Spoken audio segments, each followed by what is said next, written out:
on sigma is equals to A and B on sigma is equals to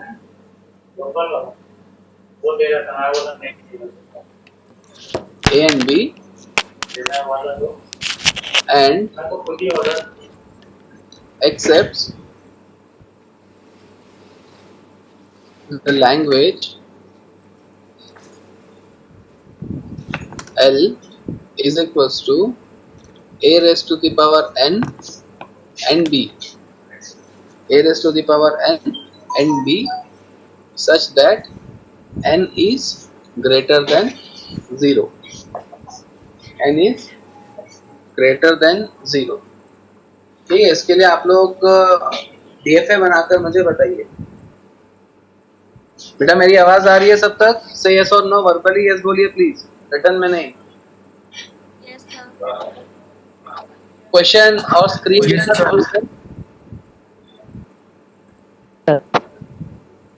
question देख रहा होगा तो please एक डीएफए बनाने की कोशिश करो जिसमें आपको a raised to the power n and b चाहिए, where n is greater than or is equals to 0, जिसमें n की वैल्यू ग्रेटर देन होनी चाहिए 0 से।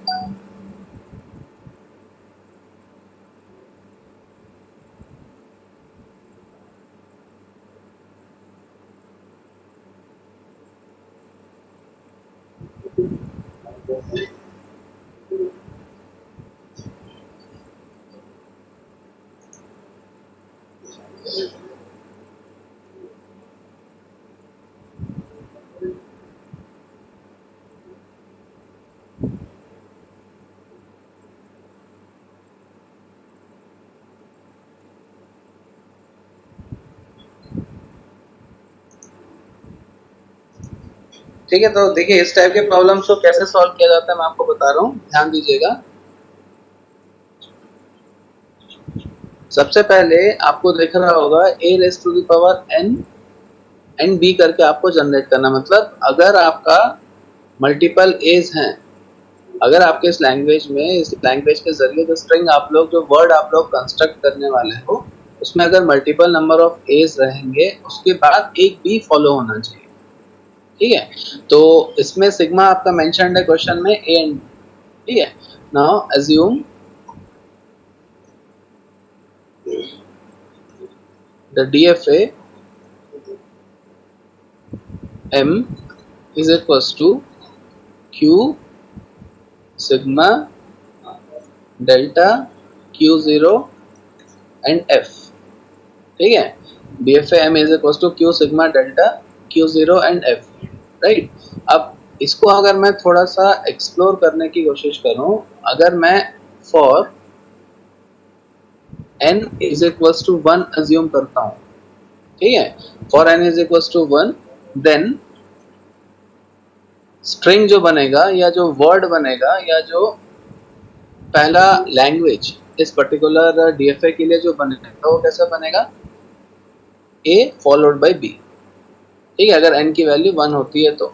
Similarly for n is equals to अगर 2 होता है, ठीक है, अगर n इज इक्वल्स टू 2 होता है, देन जो वर्ड आपका या जो स्ट्रिंग आपका इस लैंग्वेज के जरिए कंस्ट्रक्ट होना चाहिए वो होना चाहिए 2 बार a और 1 बार b followed by b। Similarly for n is equals to 3, then w will be 3 times a followed by b। इसका मतलब यही होगा जो क्वेश्चन में आपका दिया हुआ है, से यस और नो। ठीक है, तो इसके लिए आपको अब क्या करना है, एक डीएफए बनाना है। ठीक है, अच्छा इसमें मैं आपको एक ट्रिक समझाता हूँ। जब कभी आपको किसी भी लैंग्वेज में, ठीक है, रिपीटेटिव कैरेक्टर्स को अगर चेक करना है, ठीक है, जब कभी किसी भी लैंग्वेज में हमें रिपीटेशंस चेक करनी है तो हम जनरली जो ट्रांजिशन ग्राफ में जो भी स्टेट में आप रिपीटेशन चेक करोगे उसमें जो एड्ज अपन डिफाइन करेंगे वो एड्ज हमेशा सेल्फ को ही रिप्रेजेंट करेगा। मैं फिर से बोल रहा हूँ, whenever we guys have the desire to check the repetitive sequence, recursive sequence. अगर हमें repetitive sequence और recursive sequence चेक करना है अपने को, तो हम जनरली सेम स्टेट में ही अपने एज को रिप्रेजेंट करते हैं, सेम स्टेट में अपने एज को रखते हैं, rather than moving that particular edge to some other state, some other transition. ठीक है, तो अब मुझे ये बताइए, हमें रिपीटेशन किसका चेक करना है जी? स्ट्रिंग ए, कैरेक्टर ए का चेक करना है, सिंबल ए का चेक करना है। ठीक है, तो इसका जो ट्रांजिशन ग्राफ बनेगा वो कैसा बनेगा ये मैं बता रहा हूँ। पहले इनको हम डिनोट कर लेते हैं आफ्टर कंस्ट्रक्टिंग अवर ट्रांजिशन ग्राफ। ठीक है तो मैं एज्यूम कर रहा हूँ Q0 is my initial state. ठीक है, देन Q1 एंड Q2, अभी तक के मैंने अपना फाइनल स्टेट डिफाइन नहीं किया। ठीक है, इसके पहले क्लास में आप लोगों को मैंने एक स्टेट का मतलब समझाया था जिसको हम ट्रैप स्टेट बोलते हैं, जिसको हम ट्रैप स्टेट बोलते हैं। ट्रैप स्टेट का मतलब क्या होता है? जब कभी डिजायर स्ट्रिंग के अलावा कोई भी कैरेक्टर अगर आपके रिपीट हो रही है या फिर कोई भी कैरेक्टर अगर प्रोलॉन्ग होती है तो हम उसको ट्रैप स्टेट के अंदर रखते हैं। राइट, मतलब अगर आपके 101010 के लिए आपने चेक किया तो 1010 जब एनकाउंटर आपका होता रहता है तब आपने अपने फाइनल स्टेट तक के अपने सीक्वेंस को, अपने कंट्रोल को शिफ्ट कर दिया। बट अदर देन 10 कोई भी अगर और इनपुट आपके स्ट्रिंग में स्कैन होता हुआ अगर आपको दिखता है तो आप लोग उसको कहाँ डाइवर्ट करते थे? एक ऐसे स्टेट में जहां से कंट्रोल फर्दर आगे नहीं बढ़ता। मतलब आपका स्ट्रिंग जो है, आपका डीएफए जो है, आइदर यस और नो के फॉर्म में आंसर करता है। तो नो के फॉर्म में कब आंसर करेगा? जब कंट्रोल आपका ट्रैप स्टेट में रहेगा। ठीक है, तो अभी इस पर्टिकुलर ट्रांजिशंस में अपन ना ही कोई फाइनल स्टेट एज्यूम करते हैं, ना ही कोई ट्रैप स्टेट अपन एज्यूम करते हैं। पहले अपन ये चेक करते हैं कि रिपीटेटिव सीक्वेंस ऑफ ए कैसा एनकाउंटर होगा। ठीक है, तो देखिए ये आपका Q0 है। Q0 में सबसे पहले मैं क्या करता हूँ, एक एज बनाता हूँ जो मैं ए से रिप्रेजेंट करूंगा। क्यों? क्योंकि मेरे स्ट्रिंग का, मेरे वर्ड का फर्स्ट एक्सप्लोरेशन जो है वो कैरेक्टर ए से स्टार्ट हो रहा है। मेरे गिवन लैंग्वेज में पहला सिंबल जो है वो स्मॉल ए है। ठीक है, कैरेक्टर ए है। तो मैंने Q0 से अगर मैं स्टार्ट करता हूँ अपने ट्रांजिशन ग्राफ को कंस्ट्रक्ट करने के लिए, तो मैं ए को यहाँ पर रिप्रेजेंट करता हूँ। ठीक है, फिर आपका अगला कैरेक्टर क्या आ रहा है? बी आता है। बी को हम कहाँ भेज देते हैं? बी अगर मिला तो बी को मैं भेजता हूँ Q1 पे। ठीक है, अदर देन Q1। ठीक है, सी दिस पर्टिकुलर थिंग, ये जो भी मैं डॉटेड लाइन यहाँ पे रिप्रेजेंट कर रहा हूँ, इतने से मेरा a raise to the power n followed by b जो है ये मेरा कंप्लीट होता है, जो मेरे को मेरे लैंग्वेज में चाहिए, इतना पोर्शन। ठीक है, but what about other things? क्या कंट्रोल को यहीं पर रोकना सही है या कोई और ए एंड बी के लिए अपन को मूव्स को डिसाइड करना है? ठीक है, ये आप लोगों को सोचना है। तो बिल्कुल यहाँ पर आपको ए और बी के लिए मूव्स को डिसाइड करना है। ठीक है, इसके बाद मान लेते हैं, सी अगर ध्यान से देखोगे रिपीटेटिव हो रहा मतलब ये n नंबर ऑफ टाइम्स ए को अपने आप में प्रोसेस करने को रेडी है। Q0 नाम का जो स्टेट है ये n नंबर ऑफ टाइम्स ए को प्रोसेस करने के लिए रेडी है।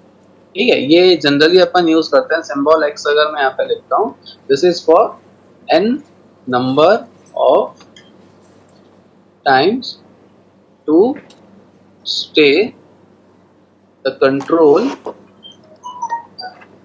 इन सेम स्टेट। ठीक है, इसका भी ये होता है। तो अगर a raise to the power n करके अपन पहले रिप्रेजेंट कर रहे हैं तो Q0 में मैं एक रिपीटेटिव एज, एक ऐसा एज को रिप्रेजेंट कर रहा हूँ जो a को प्रोसेस करेगा कंटिन्यूसली, फॉलोड बाय b आ रहा है।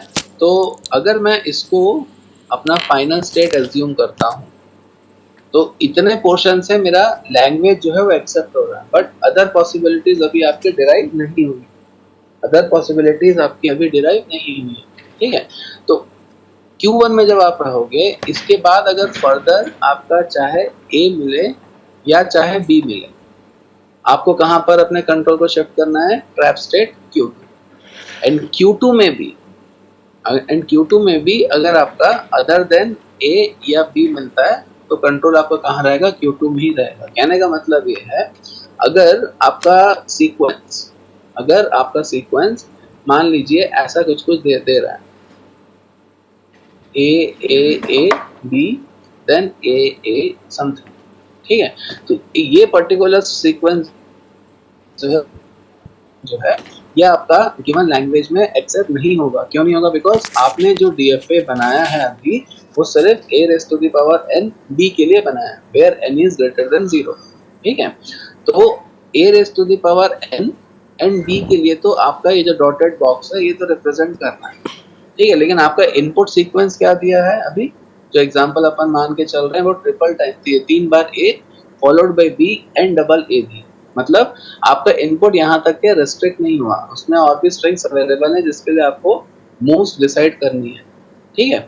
तो क्या ये पर्टिकुलर स्ट्रिंग इस लैंग्वेज में एक्सेप्ट होगा कि नहीं होगा, ये आपको चेक करना है। ये पर्टिकुलर स्ट्रिंग इस लैंग्वेज में एक्सेप्ट होगा कि नहीं होगा, ये आपको चेक करना है। तो इसके लिए आपने जनरलाइज्ड एक transition graph g of n बना के रखा है, जिसमें q0 a raised to the power n then b, Q1 is my final state, ठीक है। अगर Q1 में आपका फर्दर कोई भी A आए या फिर उसके बाद B मिलता है, आप ट्रैप स्टेट Q2 में उसको कंट्रोल को शिफ्ट करो, ठीक है। अगर कंट्रोल आपका फर्दर मतलब ट्रैप स्टेट में भी फर्दर कोई इनपुट और भी आता है, देन आपका जो कंट्रोल है, जो सीक्वेंस है, वो फाइनल स्टेट में दोबारा नहीं आएगा, वो ट्रैप स्टेट में रह जाएगा। इसका मतलब accept these particular strings, except these particular strings, no other type of word or no other type of string is accepted। मैं अपने स्टेटमेंट को फिर से रिपीट कर रहा हूँ, इस टाइप के स्ट्रिंग्स के अलावा, ठीक है, इन स्ट्रिंग्स के अलावा कोई अदर स्ट्रिंग इस लैंग्वेज में आपका एक्सेप्ट नहीं होगा। मेरी बात सभी को समझ में आई? सही है और नो?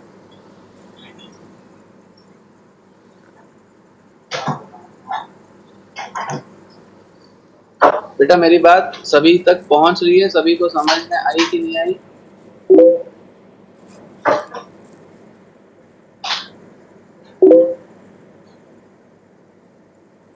सर एक डाउट है सर। हाँ पूछ बेटा, बिल्कुल पूछ। सर वो ट्रैप स्टेट एक बार और बता देंगे, और वो जो हम लोग Q1 पे डबल सर्कल किए ना, वो क्यों किए? वो क्यों किए? Very good, very good, no issues. Good morning Sajal, बता रहा हूँ बेटा। ये देखो, सबसे पहली बात, ये डाउट किसने पूछा बेटा? नाम एक बार बता देंगे क्या?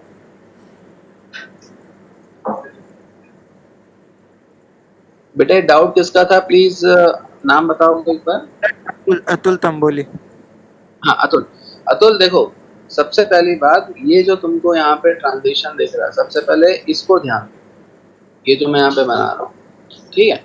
इस टाइप के एडजस्ट और इस टाइप के कंट्रोल को एक ही स्टेट में रोकने का पर्पस क्या होता है? whenever we guys have the desire to check the repetitive sequence of a particular character, कोई भी रिपीटेटिव सीक्वेंस अगर एक पर्टिकुलर कैरेक्टर का हमें चेक करना होता है तो हम कंट्रोल को जनरली आगे नहीं बढ़ाते हैं, मतलब हम कंट्रोल को जनरली एक स्टेट से सेकेंड स्टेट में मूव नहीं करते हैं। बिकॉज अगर रिपीटेशन में तुम अलग अलग स्टेट्स डिफाइन करोगे, आपको n नंबर ऑफ टाइम्स उस स्टेट को लिखना पड़ेगा। तो rather than defining n number of states, use a single state and provide the edge something like this, एक रिपीटेटिव एज बनाओ, ठीक है। ये मुझे क्यों करने की जरूरत है? बिकॉज ये हमारा क्वेश्चन है बेटा, जिसके लिए आपको डिटरमिनिस्टिक फाइनाइट ऑटोमेटा बनाना है, जिसमें एक लैंग्वेज दिया a raised to the power n b such that n is greater than 0, ठीक है। जब भी आपका इस टाइप का सीक्वेंस के लिए डीएफए बनाने के लिए कहा जाता है, हमेशा ध्यान रखिए जिस पर्टिकुलर कैरेक्टर का रिपीटेशन आपको देखना है, a raised to the power n मतलब रिपीटेटिव सीक्वेंस, ये यहाँ पे एग्जांपल दिया हुआ है। अगर n की वैल्यू 1 रहेगी तो a और b आएगा, n की वैल्यू 2 रहेगी तो डबल टाइम्स a b आएगा, n की वैल्यू 3 रहेगी तो triple times a followed by b आना चाहिए। ये आपका लैंग्वेज है, ठीक है। तो जब कभी रिपीटेटिव हमें चेक करना होता है, हम कंट्रोल को एक स्टेट से दूसरे स्टेट में मूव ऑन नहीं करते, because we guys don't know how many number of times a particular character repeats. हम क्वेश्चन को जब भी सॉल्व करते तो हम जनरलाइज सॉल्यूशन देते हैं, हम एक पर्टिकुलर सॉल्यूशन नहीं देते, ठीक है। तो इस चीज को ध्यान में रखने के लिए हमने जो यहाँ पर दिया यूज कर रहे हैं सिंबल, वो ऐसा कुछ यूज कर रहे हैं। क्या हो रहा है इससे? Q0, ठीक है। अगर x नाम का कैरेक्टर को लेता है और x नाम का character n number of times अगर आपका रिपीट होता हुआ दिख रहा है आपके गिवन लैंग्वेज में, आपके गिवन क्वेश्चन में, तो हम कंट्रोल को आगे नहीं बढ़ाते हैं। तो n number of times to stay the control in the same state use such symbol. ठीक है, तो अभी जब मैंने इसका ग्राफ बनाना स्टार्ट किया था मैंने कोई भी फाइनल स्टेट एज्यूम नहीं किया था। अभी मैंने जब इसका ग्राफ बनाना स्टार्ट किया था मैंने स्टार्टिंग अपना ऐसा कुछ किया था, इसको भी रहने दीजिए, नीचे फिर बना रहा हूँ, देख सकते हो मैं 3 अलग अलग स्टेट मान के चल रहा था, Q0, Q1 और Q2 करके। ठीक है, अब a raise to the power n है तो मैं Q0 में a को डिफाइन करके रखा था। ठीक है, a raise to the power n followed by b अगर हो रहा है तो मैंने क्या किया, b जब पहली बार एनकाउंटर होगा तो वो Q1 में चले जाए। ठीक है, सिंस दिस पर्टिकुलर थिंग, ये जो यहाँ पर दिख रहा है Q0 पे a रिपीट होता हुआ, ये मुझको n number of times a को प्रोसेस करने में मदद कर रहा है। क्यों मैंने a को यहाँ पे रखा, बिकॉज मेरे गिवन लैंग्वेज में जो एक्सप्लोरेशन स्टार्ट होगा उसमें हमेशा मेरा पहला कैरेक्टर a रहेगा, वर्ड का पहला कैरेक्टर a रहेगा, दूसरा कैरेक्टर आपका b होना चाहिए, single b followed by b। ठीक है, तो मैंने क्या किया यहाँ पर for n is equal to 1 2 3 के लिए पॉसिबिलिटीज आइडेंटिफाई करने की कोशिश की है। मेरे को दिख रहा है कि हमेशा a ही पहले आ रहा है, b आखिरी में आएगा, तो मैंने Q0 पे इनिशियल स्टेट Q0 माना, उसको मैंने a में रिपीटेशन में डाल दिया, और जब a जितने नंबर ऑफ टाइम्स रिपीट होगा उसके बाद अगर मुझको एक बार b मिलता है तो मैंने उसको कहाँ भेज दिया, Q1 में भेज दिया। अब इतने ऑपरेशन से, अब इतने भर ऑपरेशन से या इतने ट्रांजिशन से मुझे ये क्लियर हो गया कि n number of times a and followed by a single b is accepted.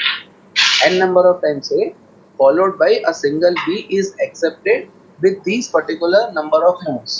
ठीक है, तो Q1 को मैं क्या कर रहा हूँ, Q1 को यहाँ पर मैं अपना फाइनल स्टेट बना देता हूँ। Q1 को मैंने क्या किया, Q1 को मैंने यहाँ पर अपना फाइनल स्टेट बना दिया। अब अगर आपका स्ट्रिंग मान लो इस तरीके का दिया हुआ या इस तरीके का स्ट्रिंग अगर एनकाउंटर हो रही है जो मैं यहाँ पे देखा, ठीक है, अगर इस तरीके का स्ट्रिंग एनकाउंटर हो रहा मतलब नंबर ऑफ एज तो सामने आपके रिपीट हो रही है, फॉलोड बाय सिंगल बी है, लेकिन उसके बाद भी आपके ए और बी कुछ कैरेक्टर्स हैं, उस समय आपका ट्रांजिशन ग्राफ जो है वो कहाँ जाना चाहिए।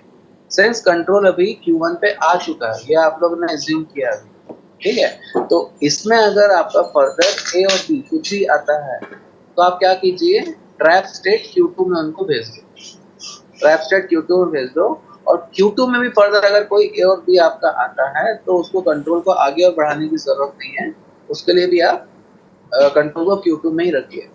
फायदा क्या हो रहा है इससे, इतने भर से, ये जो डॉटेड लाइन में फिर से बना रहा हूँ यहाँ पे, ठीक है, इतने भर से आपका लैंग्वेज जो है वो एक्सेप्ट हो गया।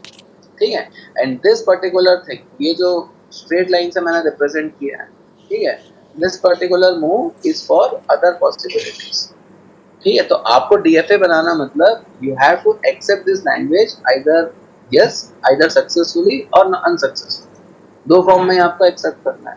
तो दिस पोर्शन रिप्रेजेंट्स, ये जो ट्रांजिशन ग्राफ है ये जो पोर्शन है आपका ये रिप्रेजेंट कर रहा है सक्सेस, और ये जो पोर्शन है आपका ये रिप्रेजेंट कर रहा है अनसक्सेसफुल स्टेट। ठीक है, तो इसीलिए जब कभी इस तरह का क्वेश्चन दिया जाता है, we can not assume the number of states and we can not assume the final state also.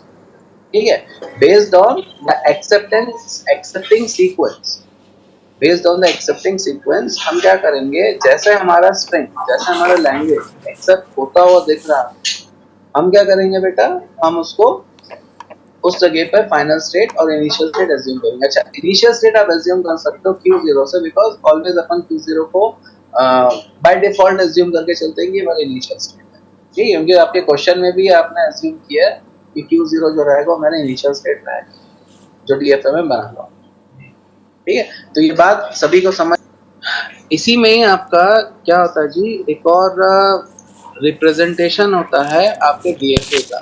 ठीक है, मतलब जिस तरीके से हम एक ट्रांजिशन ग्राफ के जरिए, जिस तरीके से हम transition graph G of M के जरिए हम अपने ऑटोमेटा को एक्सेप्ट कराते हुए अपन विजुअलाइज कर सकते हैं, सेम उसी तरीके से आपका ट्रांजिशन टेबल भी बनता है। Right, the transition graph is used for what purpose, we can visualise the flow of control, ठीक है, ऑन द कैरेक्टर सीक्वेंस, मतलब जिस तरीके सीक्वेंस यहाँ पे कैरेक्टर्स आ रही हैं, क्या वो लैंग्वेज उन सेट ऑफ सीक्वेंस को एक्सेप्ट कर रहा है कि नहीं कर रहा है, एक वैलिड वर्ड बन रहा है कि नहीं बन रहा है, ये हम विजुअलाइज कर सकते हैं ट्रांजिशन ग्राफ के जरिए। सेम इसी तरीके से आपका ट्रांजिशन टेबल भी बनता है। ठीक है, तो ट्रांजिशन टेबल कैसे बनेगा ये मैं आपको दिखा रहा हूँ, ध्यान से देखिएगा। अपन इसी पर्टिकुलर ग्राफ को एज्यूम करते हैं। ठीक है, तो जो एम आपका दिया है क्वेश्चन पे, ठीक है, उसको मान लो q sigma delta Q0 and f. ठीक है, जी ऑफ एम जो आपने अभी इस क्वेश्चन के लिए कंस्ट्रक्ट किया है वो ऐसा कुछ Q0 Q1 Q2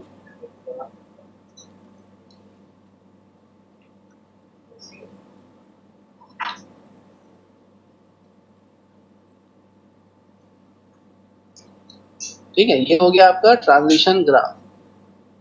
ji of M is what, G of M is your transition graph.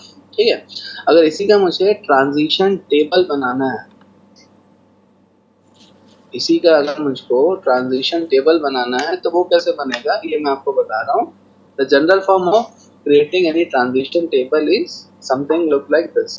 ठीक है, फर्स्ट जो आपका कॉलम्स होते हैं, कॉलम्स में जनरली, सॉरी उल्टा कर दिया मैंने, एक मिनट,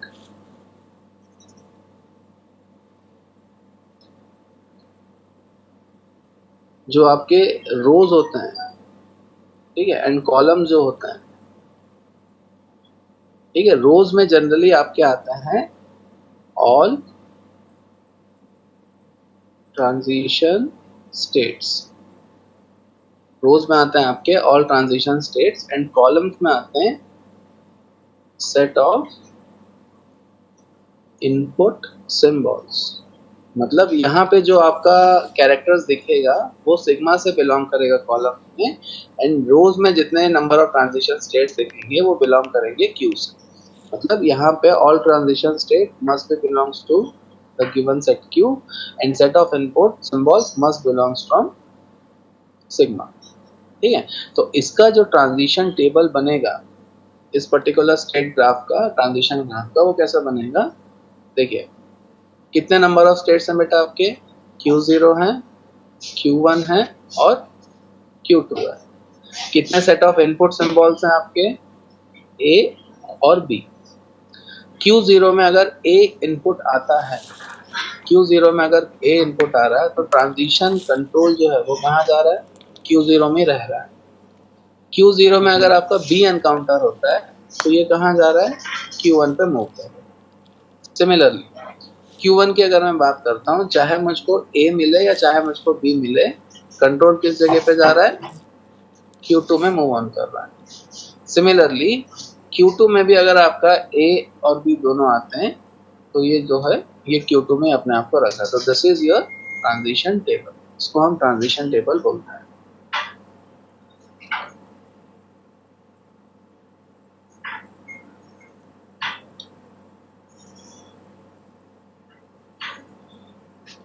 ये समझ में आया सभी को बेटा, क्लियर है? ठीक है, here these are your states and these are your input symbols. बेटा ट्रांजिशन टेबल इस गिवन ग्राफ जीएम का सभी को क्लियर है? मैं एक बार फिर से रिपीट कर देता हूँ। ट्रांजिशन टेबल जो होता है ये भी आपका डिफरेंट तरीके से विजुअलाइज करने में काम आता है, just like your transition graph आपके डीएफए का। ठीक है, तो पहले जो नंबर ऑफ रोज होते हैं वो हमेशा क्यू से बिलोंग करना चाहिए, एंड नंबर ऑफ कॉलम्स होते हैं वो हमेशा सिग्मा से बिलोंग करना चाहिए, राइट? तो इसी ग्राफ का जो आपने अभी सॉल्व किया है, इसी ग्राफ का अगर मैं ट्रांजिशन टेबल बनाता हूँ तो कितने नंबर ऑफ स्टेट्स आपने यूज किया है, Q0 Q1 और Q2, एंड कितने नंबर ऑफ इनपुट सिंबल्स हैं आपके पास, दो इनपुट सिंबल्स हैं A और B। ठीक है, तो Q0 Q1 Q2 का पहले लिखिएगा, देन इनपुट सिंबल A और B को लिखिएगा। नाउ सी योर ग्राफ की कंट्रोल किस पर्टिकुलर कैरेक्टर के एक्सेप्टेंस में कहां पर मूव ऑन करना है। तो जहां आप लोग देख रहे हो Q0 में अगर रिपीटेशन ऑफ A है तो जब भी A आता है Q0 में कंट्रोल आपका Q0 में रहेगा, एंड Q0 पे अगर आपका B इनपुट होता है तो कंट्रोल कहाँ मूव ऑन करेगा, Q1 पे मूव ऑन करेगा। सिमिलरली Q1 की अगर मैं बात करता हूँ, Q1 में चाहे आपका A एनकाउंटर हो या B एनकाउंटर हो, कंट्रोल कहाँ जा रहा है, Q2 में ही जा रहा है। सिमिलरली अगर मैं Q2 की बात करता हूँ, अगर आपको A मिल रहा हो या B मिल रहा हो, ठीक है, कंट्रोल कहाँ पर है, Q2 में। तो this is the transition table. Is it clear?